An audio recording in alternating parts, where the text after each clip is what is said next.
Together, growing in faith, changing communities.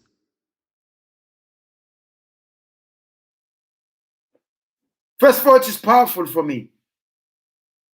As they laughed, he said, "Get out." Then listen to this. This is powerful. He takes the mother and the father and those who are with him. This is amazing. You've asked the question earlier on, where was the mother? She was in the house. She was in the house. The father is gone, looking for help. The pain of a mother who watches her daughter dying in front of her.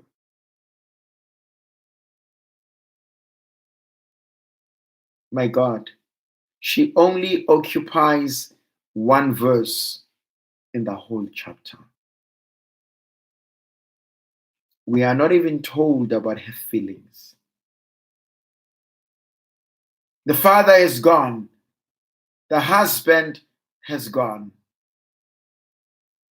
She's alone with the baby. And she's holding her baby, probably. Have you ever seen the piata? Look at the image behind me of Mary holding Jesus. This is Mary holding baby Jesus. And there is the piata where Mary holds the lifeless body of Jesus. She's holding a 12-year-old baby. And she probably is crying. And she's like, I don't know what else to do. And she's singing the lullabies and she's saying, your dad has gone looking for help. And she probably holds the baby and saying, don't die. And she prays to a God of understanding and say, I will do all that I can. Just make sure that my baby doesn't die. The pain of losing a child. The pain of losing someone you love. While the husband is away, she sits and confronts the pain. She has no option but to look at a dying child. How did she feel? The author cannot put it into words. The author cannot tell us. Sometimes we go through an emotional, tragic experience that the mind just shuts up. We have a shutdown and the mind refuses to remember. And the author has just done that. He cannot tell us her pain. If people outside are crying, they're wailing, if the husband has gone out, it must have been too much for her as well. And sometimes I wonder, did she say, Lord, let her not die. Let me die in her place. Have you ever lost someone you love? A baby. Helpless. Have you ever felt so helpless in the face of death? Where you've become so numb. You've prayed. You've asked. And Jesus comes to your home and he's like, but you late. And you ask the husband and you probably are beating him. And you say, why are you so delayed? And it's like, he was helping someone else. I've seen marriages falling apart because of death. I've seen marriages falling apart because of miscarriages. I've seen marriages falling apart because of stillborns. I've seen marriages falling apart because of an accident that happens to a child and the child is dead. We blame each other. We blame ourselves. If only I had done this. If only I didn't do this. And she only occupies one verse. Verse 14. Then Jesus put them all out and took the child's father and mother and those who were with him and went to the child. I like that part. They went to the child. How did the mother and the father feel? I mean, I'm imagining that as they came into the house, they saw everybody crying. That the wife just went and threw herself in the arms of her husband and say, "Our baby has died." And now Jesus says, "Let's go to the body. Let's go to the corpse."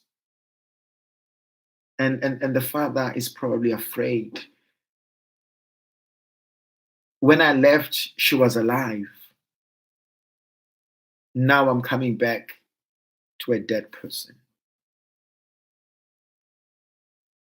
The one I love went to hospital yesterday, and today I received the news that he or she has died. Have you ever lost someone without a chance of saying goodbye? The pain, the guilt of not being able to be there with them in their last lap. As they gasped for air, that I wasn't there to hold your hand. I wasn't there to tell you and to reassure you that I love you. I wasn't there to tell you thank you for everything you've ever done for me. I wasn't there to tell you I'm sorry. You can feel the pain of the Father in his silence. He's asked by Jesus, "Let's go." And they go to the child.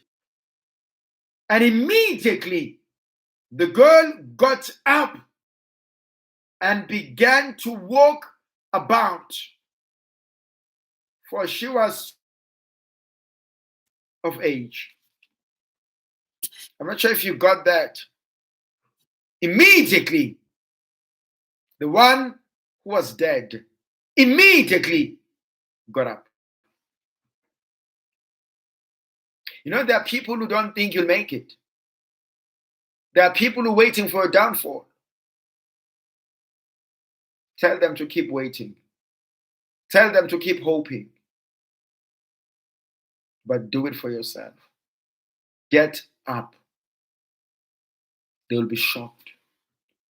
Now, the author doesn't tell us. We know that she gets up.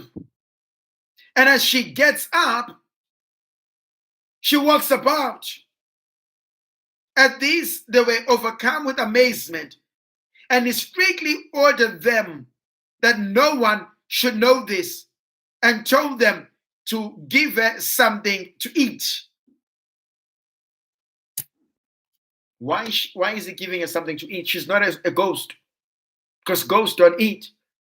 So if she's eating, means she's alive.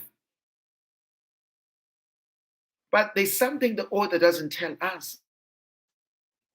As she gets up, she walks around. There were people outside wailing and weeping loudly, and they're going to see the little girl coming out alive. How do they feel? Have you ever had a breakdown in front of people and they thought you were down? And they see you bouncing back. They thought you are resigning from work. They thought you are getting a divorce. They thought you're not coming back to school. And you show up. You show up. And immediately when you show up, my God, how many people will be disappointed? Are you aware that as much as you tell people, I'm done with this job, I want you to resign, I want you, as you say that, there are some who are saying in their heart, if she resigns, I'm applying for the post. If he divorces her, I'm taking her. Your loss is their gain. She gets up. Listen to this. This is exciting. She gets up and she shows up. Did you get that? Get up and show up. Show up at work. If you're a lady, wear your stiletto this, your heel must be this long. And as you walk in and even run in your stiletto and let them know I'm showing up. Friday was bad. You thought I was having a breakdown. On Monday, I'm showing up in my best.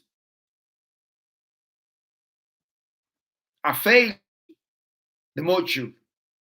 I failed my exams, but I'm showing up again and I'm registering.